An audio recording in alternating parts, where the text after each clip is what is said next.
Oh, it's early in the morning. Do I really want to get up? For sure, because today is Natural Farming Experience. Yeah!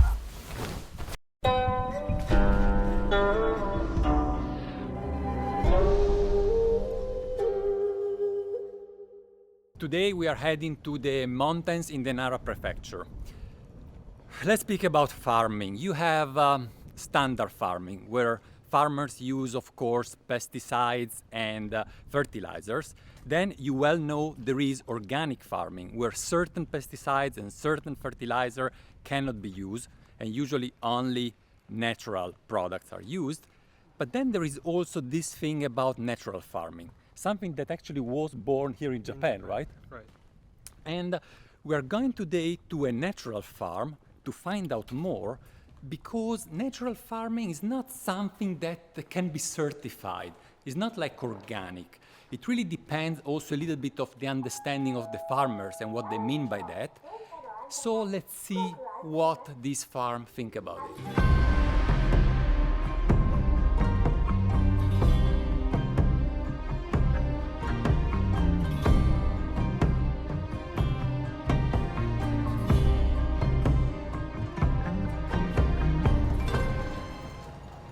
How long? 10 minutes?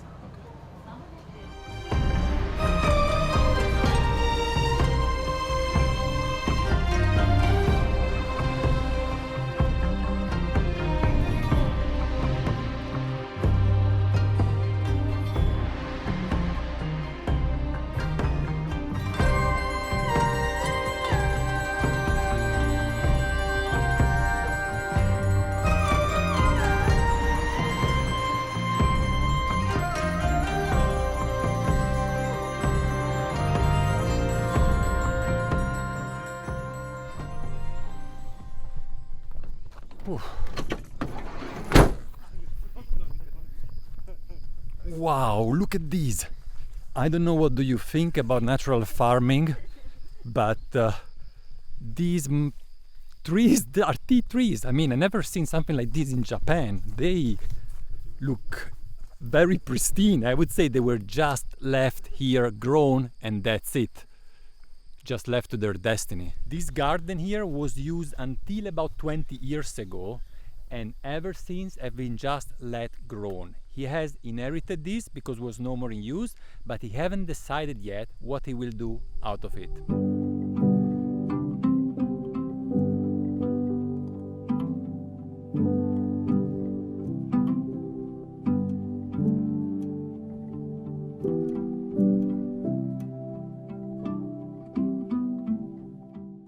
So he is trying to leave these trees grow for as long as possible. They are now 20 to 30 years old, and he doesn't use anything basically in these fields, and he just wants to let them return to their let's say natural state and become almost like a forest that doesn't have any like human impact on it. And he just wants to be able to harvest those later again in their natural state, to be able to enjoy, you know, the taste of this land and the taste of these trees. And he thinks that this kind of cultivation, as far as he knows, it's done in Yunnan and in Fujian in China, and he respects the way those people cultivate their trees, and he wants to do the same thing in Japan because he thinks it's possible here as well. So he's starting with this field, and he hopes he can help like spread the same practices throughout the country. The spiders are the natural pesticides here. They eat all the bugs. And this really looks like a tea forest. The farmer owns about 5 gardens like this one, completely untouched. The interesting thing is what he does out of these gardens. They do a tea that is called Sannenbancha, 3-year bancha. Basically they let the tree grow for at least 3 years, in some cases even more. Then they cut the branches and they do tea out of the branches, not the leaves. However, he mentioned that it's possible to do out of these bushes of this garden whatever we want. We can ask for the picking, buds only. one leaf and one bud, two leaves and one bud. If we want to do oolong, black tea, sencha, whatever we want, they come out here for a day, pick the leaves and do the tea for us. We arrived at the factory where they process all special teas like the oolong, the black teas, and also the Sannenbancha. There is another factory for sencha that is more classic, but since we are short of time, I thought it's better to have a look at the special one.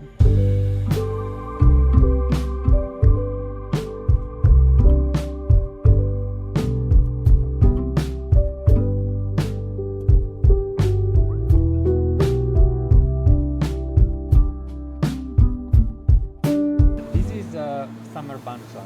Summer bancha. It is from not from the garden where we were before. ではない。Sorry. It's a different one. Okay, まだ違 okay. う茶葉で。 This is the roasting machine. What tea are you roasting here? Is the bancha. Is the bancha that we saw before? Is the tea that they are roasting? Look, on wood fire. サンネバンチャのファンです。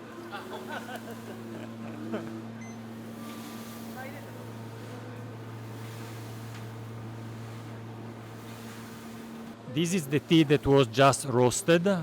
As you can see, it is only slightly roasted. They also, of course, do hojicha, where the roasting level is higher. On this side here we see the machine for rolling the leaves for black tea, one here, one there. And here we have the oolong processing. You see already the baskets there that are used for the oxidation. Could you please ask him how he defines natural farming, and also maybe how does he see the difference between natural farming and organic farming? Sure. So what did he say? So he was saying that basically with organic farming, you have people that are bringing this fertilizer into the tea fields, right?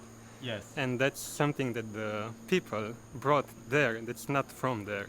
So he wants to maintain the, let's say, natural, again, like those wild tea fields, even if the trees are cut down and he does machine harvesting, he still wants this like natural environment, let's say, from that tea field, from that place, you know, and he wants the, let's say, the components that are in the tea to all come from there and to not have any influence from the outside. So in organic farming, you bring this organic fertilizer that's made somewhere else, and you give it, and you put it inside these tea fields, right? And he doesn't think that's necessarily wrong, but that's not what he wants to do, and he wants to keep this original environment and basically have that, and make tea only with that, and distribute it to people. And he gave me an analogy with folk music. You have folk music all around the world, and like people have their own different music, right? And if you bring a orchestra in, or you show them jazz music, you can have this like maybe sometimes interesting fusion types of music, but you lose that like original, traditional kind of vibe or like aspect to the music. So in a way, natural farming for him is almost like original farming. It's like Right. everything from the Yeah. origin without any influence whatsoever from the outside. Exactly. Makes much sense, yeah?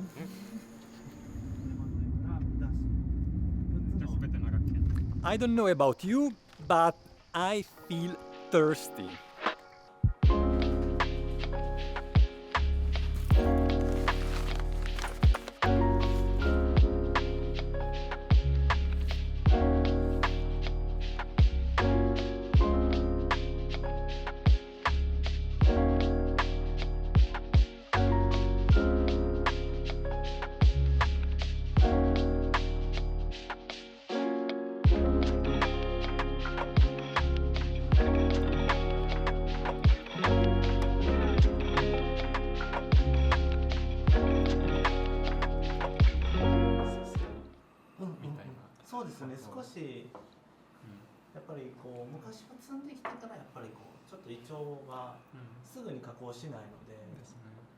It obviously smells woody.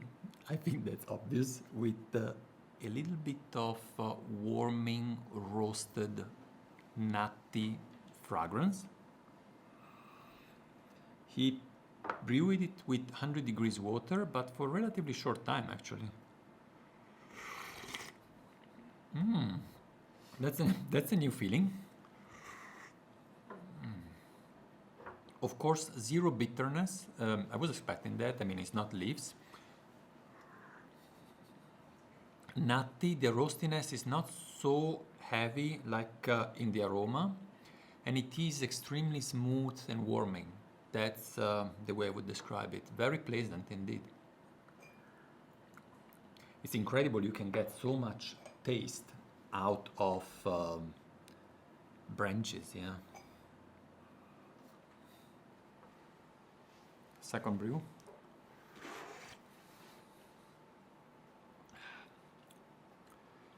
Even more intense actually. If you were wondering whether there is any smokiness to it, nothing at all. There is those roasty notes, but no smokiness. Despite the fact that it's actually roasted in the tumbler that we've seen before with wood fire. That wood comes from the trees just around the garden. This is because, as we say in natural farming, everything has to come from the same place. So even all the things that are used in the processing, like the wood, cannot come, in his opinion, from other places, but have to come from this very region here. The tea is harvested in winter, and right away after is roasted. Roasted, let's say, to about 80%. Then it's let sit for about 6 months, and before selling every batch, he re-roasts it again for the missing 20%. So it can be the second roasting done 6 months, 7 months, 8 months after the first one, depending on when that specific batch is sold. These originally were all organic senchas. This one from 100 years old trees, 80 years old trees, 60 years old trees. Now he processed them as natural farming. This has been natural farm for 10 years, this for 20 years, and the last one just for a few years. We are drinking now the first sencha from clonal Yabukita, 60 years old plant. Before I sip it, could you ask him which level of mushi, of steaming there is? So in Nara it's common to do asamushi, and these are also asamushi, or like kind of in between asamushi and or like Chumushi. light and middle Yeah. steaming, and depends on the state of the leaves. Like more fragile leaves Yeah. or smaller leaves tends to be more light, Mhm. and then bigger leaves can be more towards little medium, bit, but they stay within that range. Okay, so relatively on the low side of steaming, let's say. Yes. What do? I have already bought so many sencha. Of course, I will get the Sannenbancha. That's very unique. Already the first sencha is pretty good, but I want to sell all these sencha within a year, and I don't know if you guys will buy so many. Maybe I should get just some for me and for Bogdan.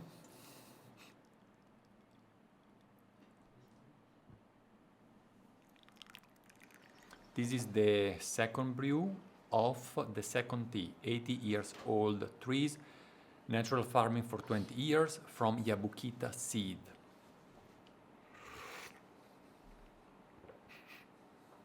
It still has that forestry aroma.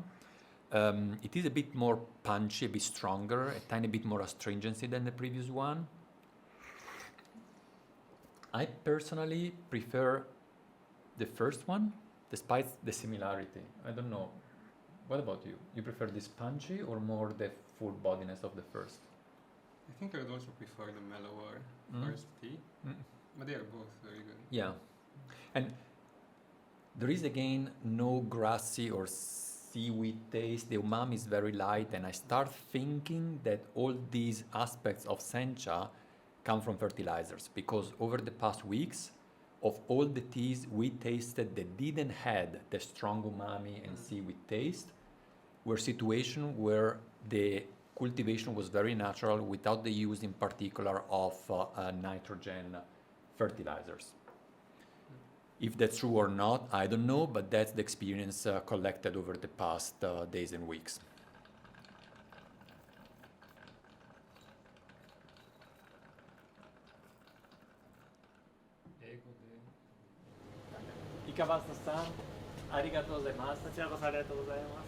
And I got 2 more sencha samples We will taste them later and then we will see. If we buy, what we buy, I don't know. I hope you have enjoyed this, for me, great video, great experience. Don't forget to like if you also liked it and click on subscribe to join us in the future. Bye guys.